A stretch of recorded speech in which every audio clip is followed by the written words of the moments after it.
Bem-vindos ao canal Sejam Santos, onde vamos explorar a vida e as obras dos santos mais inspiradores da história da Igreja Católica.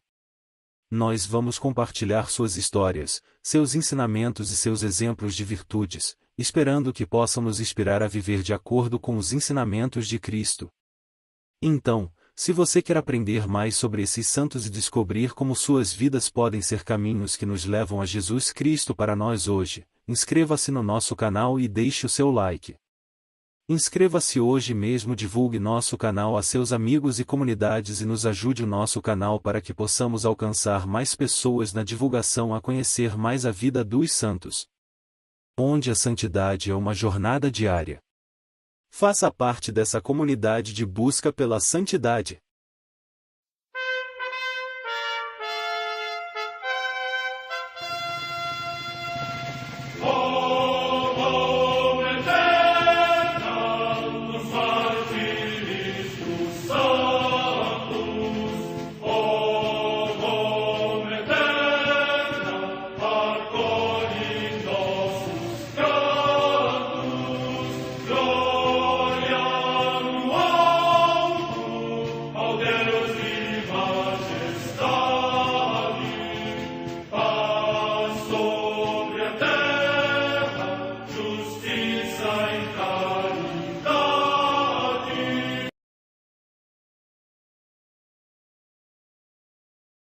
Ler a vida dos santos desperta em nós o desejo de seguir a Cristo. Através de suas vidas podemos aprender as virtudes, a sabedoria e o amor de Deus.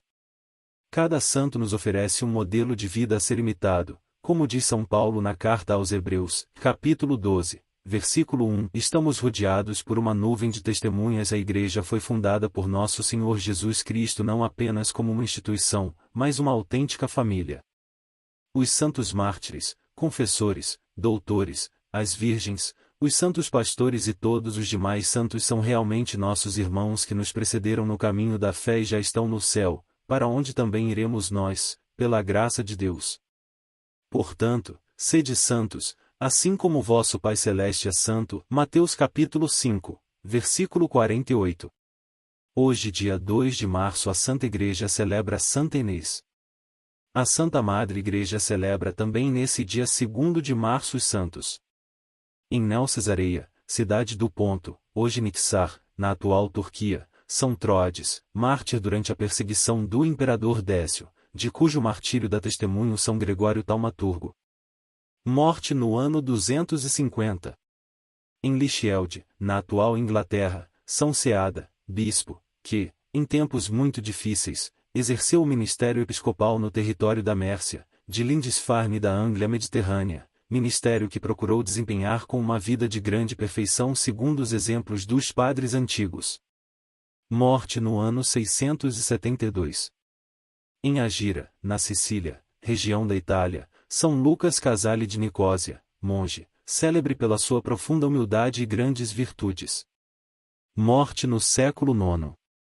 Em Bruges, cidade da Flandres, na atual Bélgica, o beato Carlos o Bom, mártir, que, sendo rei da Dinamarca e depois conde da Flandres, procedeu como promotor da justiça e defensor dos pobres e foi morto por soldados que ele procurava induzir à paz. Morte no ano 1127.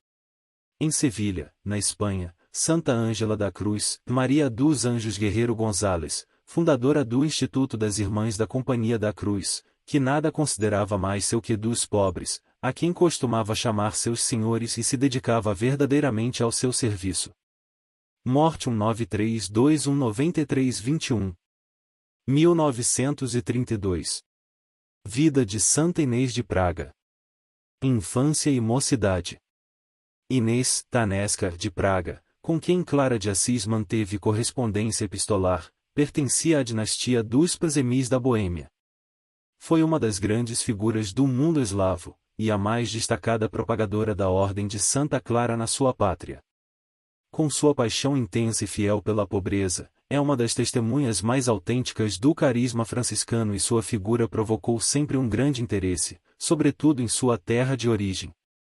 Era filha do rei Otokar da Boêmia e de Constância da Hungria, nasceu em Praga em 1211.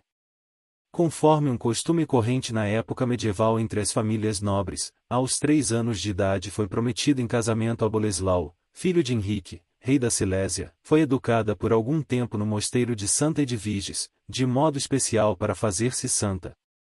Com a morte prematura do futuro esposo, quando ela contava apenas 9 anos, em 1220, retornou à corte paterna e foi-lhe contratado matrimônio com Henrique VII, filho do imperador Frederico II da Alemanha, de 1215 a 1250, que residia na corte da Áustria, para onde Inês foi transferida.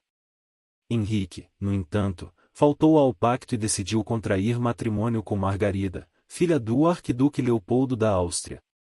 Inês voltou à Boêmia e convenceu o pai de não guerrear contra Leopoldo da Áustria. Assim, sucederam-se os pretendentes, entre os quais Henrique II da Inglaterra, de 1216 a 1272, e ainda mesmo o próprio Frederico II da Alemanha, depois que ficou viúvo. Anesca, que pretendia consagrar-se a Jesus Cristo, renunciou a todos os pretendentes, e permanecendo fiel aos seus ideais, empenhou-se no serviço aos pobres e doentes em Praga. Incansável empenho evangélico.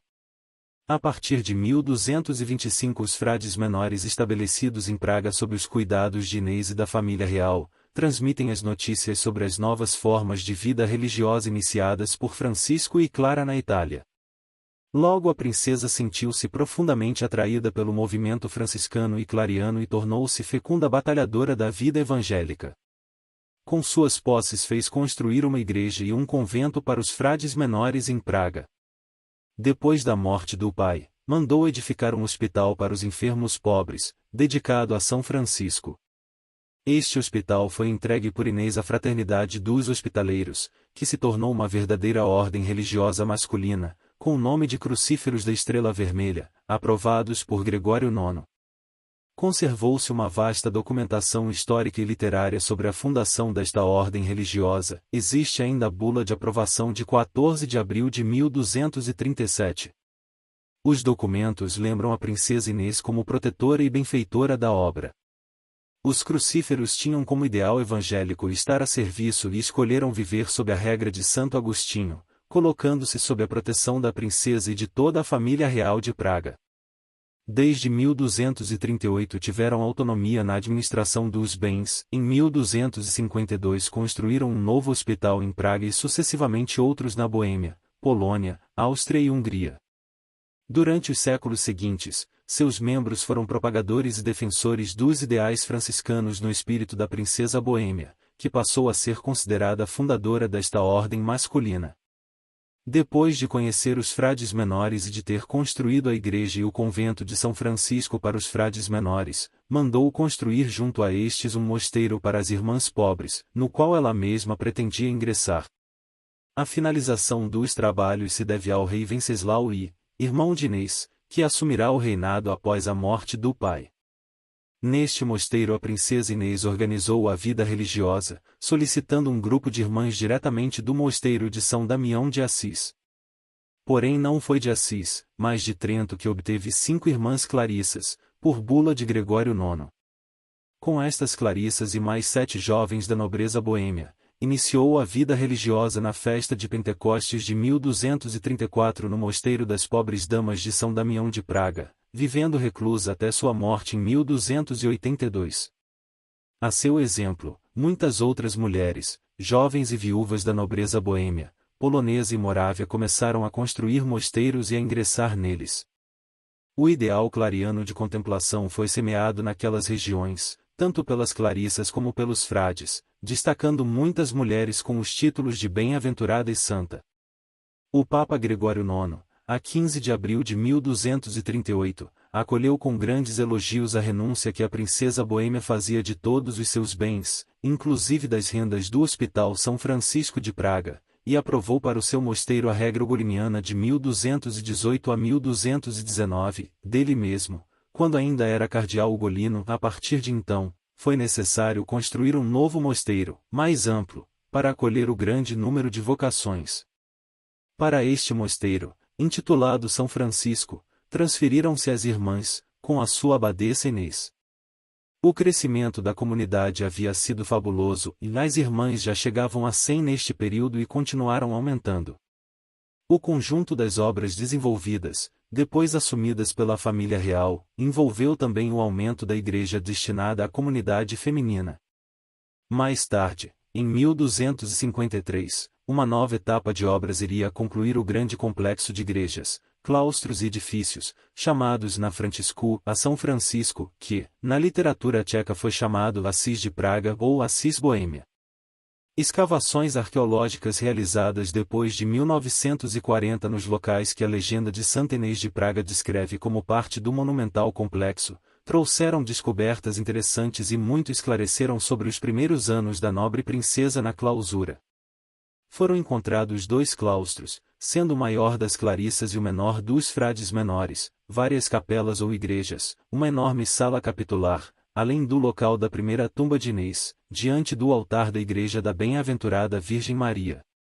Descobriu-se também um vasto cemitério, com cerca de 1000 esqueletos, demonstrando que as comunidades deveriam ter sido bastante numerosas e que, além disso, o cemitério serviu também ocasionalmente a outras sepulturas, especialmente de membros da família real de Boêmia, que durante períodos de guerra buscavam refúgio no mosteiro. Contatos com a Cúria Romana e com Clara de Assis. Durante a vida de Inês, 22 documentos papais lhe foram dirigidos, em decorrência de solicitações que fazia à Santa Sé. Santa Clara de Assis também escreveu-lhe cartas, das quais foram encontradas 4, de 1234, entre 1235 e 1236, de 1238 e de 1253, onde se descobre a sua rica espiritualidade. Existem também diversos documentos literários, figurativos e arqueológicos que atestam a pertença de Inês à Ordem das Irmãs Pobres de Santa Clara, a sua dinâmica atividade na defesa do ideal clariano e franciscano, o ideal de vida evangélica em pobreza e o seu amor à ordem. Entre as lutas que Inês enfrentou como abadesa das Clarissas de Praga, a questão da regra merece um destaque especial. No início, como segurança jurídica professou-se a regra de São Bento, como em Assis. Em 1243 Inês escreve ao Papa Inocêncio IV procurando ter a possibilidade de professar a regra de São Francisco, mas não consegue alcançar este objetivo. Ao contrário, em 1245 Inocêncio IV irá instar com ela para que observe a regra dada pelo cardeal Ugolino e volta a promulgá-la para toda a ordem com este objetivo. Apenas 2 anos mais tarde, em 1247, ele mesmo promulga outra regra onde a regra de São Bento é substituída pela de São Francisco. Mas em relação à questão da pobreza, admite ter posses e renda, entretanto, Inês já havia conseguido em 15 de abril de 1238 a aprovação do privilégio da pobreza para o seu mosteiro de São Francisco de Praga. Documentos biográficos. Literariamente, a documentação mais expressiva é a Legenda de Inês, uma obra magnífica, que remonta ao fim do século XIII ou à primeira metade do século XVI, provavelmente entre 1280 e 1330, e foi sempre fonte inexaurível para os biógrafos, historiadores e poetas.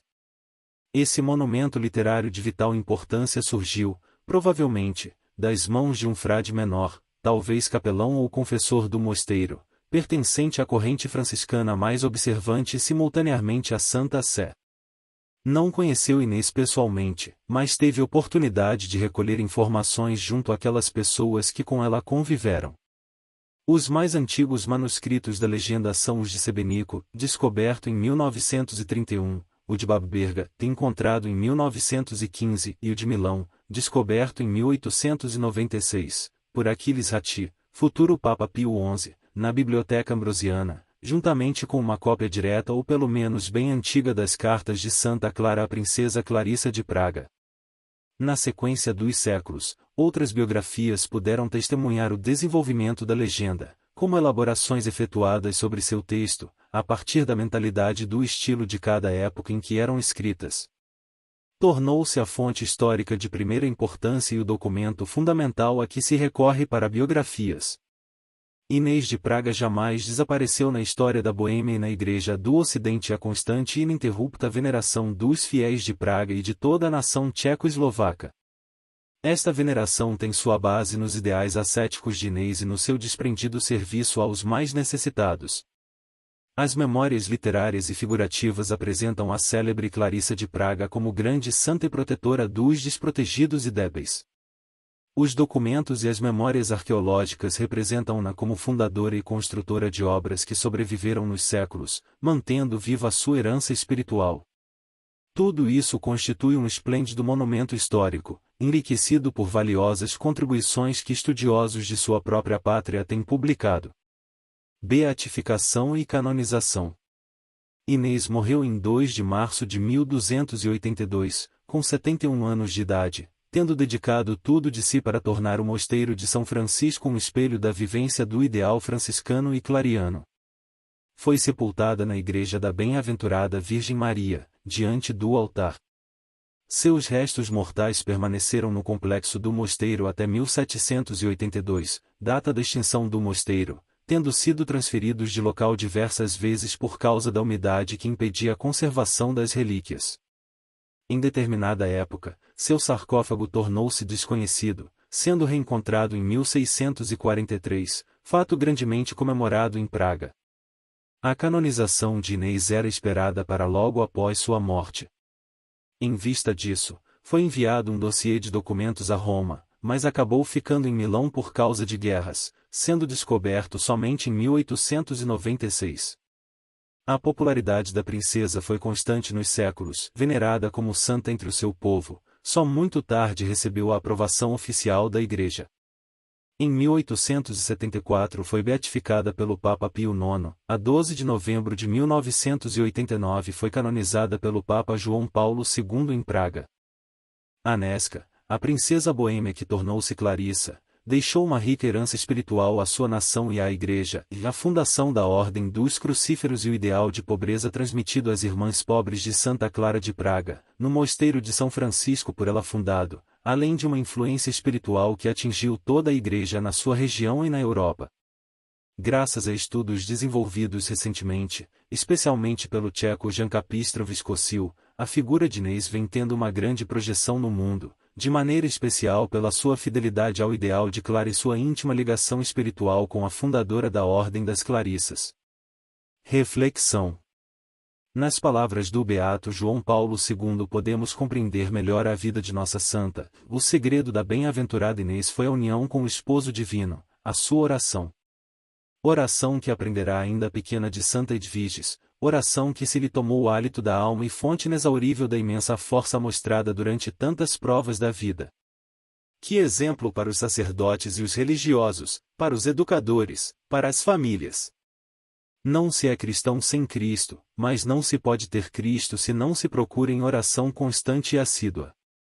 Quem está em mim e eu nele, esse dá muito fruto, porque sem mim nada podeis fazer. Jó 15, 5. A bem-aventurada Inês, tendo escolhido o Evangelho, dele viveu também as bem-aventuranças. As bem-aventuranças dos pobres, dos mansos, dos que choram, dos que têm fome e sede de justiça, as bem-aventuranças dos misericordiosos, dos pacíficos e dos que sofrem perseguição. Confronte com Mt 5, 3, 10. A sua vida e especialmente os últimos anos não foram fáceis. Mas ela, sendo pura de coração, conseguia ver Deus atrás de todas as vicissitudes humanas e mantinha-se forte e confiante, sabendo que tudo concorre para o bem dos que amam a Deus. Rm 8, 28. Santa Inês de Praga, rogai por nós. Amém. Entre os milagres atribuídos a Santa Inês de Praga, um dos mais conhecidos é a transformação da água em vinho. Conta-se que ela estava servindo como abadesa em um convento onde não havia vinho suficiente para celebrar a Eucaristia. Ela pediu aos freis franciscanos que fossem buscar mais vinho, mas eles estavam impossibilitados de atender ao pedido. Então, Santa Inês orou e pediu a Deus que transformasse a água em vinho, e imediatamente um milagre aconteceu, e a água do cálice se transformou em vinho, suficiente para celebrar a missa. Outro milagre relatado sobre Santa Inês é o da cura de um paralítico. Certa vez, enquanto ela orava diante do Santíssimo Sacramento, um homem paralítico foi levado até ela. Santa Inês tocou o homem com uma relíquia e, imediatamente, ele foi curado e conseguiu caminhar. Além desses milagres, Santa Inês é venerada por sua vida de oração e penitência, e é conhecida por seu amor e compaixão pelos pobres e doentes. Ela é considerada um modelo de santidade e um exemplo de dedicação à vida religiosa. Santa Inês de Praga é considerada a padroeira da Ordem das Irmãs Clarissas, também conhecidas como Ordem das Clarissas. Ela foi uma das primeiras seguidoras de São Francisco de Assis e fundou o Convento das Clarissas em Praga, na atual República Tcheca. A Ordem das Clarissas é uma ordem religiosa católica que segue a regra de São Francisco de Assis e dedica-se à vida contemplativa e à prática da caridade. Além disso, Santa Inês de Praga é considerada a padroeira da cidade de Praga. Oremos. Santa Inês de Praga, que em vida dedicaste-te a servir a Deus com todo o teu coração e com toda a tua alma, escuta a minha prece e intercede por mim junto ao Pai Celestial. Ajuda-me a viver uma vida de oração e devoção a Deus, assim como tu o fizeste em vida. Fortalece a minha fé, para que eu possa perseverar nas minhas dificuldades e encontrar consolo na esperança da vida eterna. Sê minha guia e protetora, para que eu possa seguir os teus passos na busca da santidade e da virtude. E, se for da vontade de Deus, concede-me a graça que tanto desejo, faça aqui o seu pedido. Santa Inês de Praga, rogai por nós. Amém.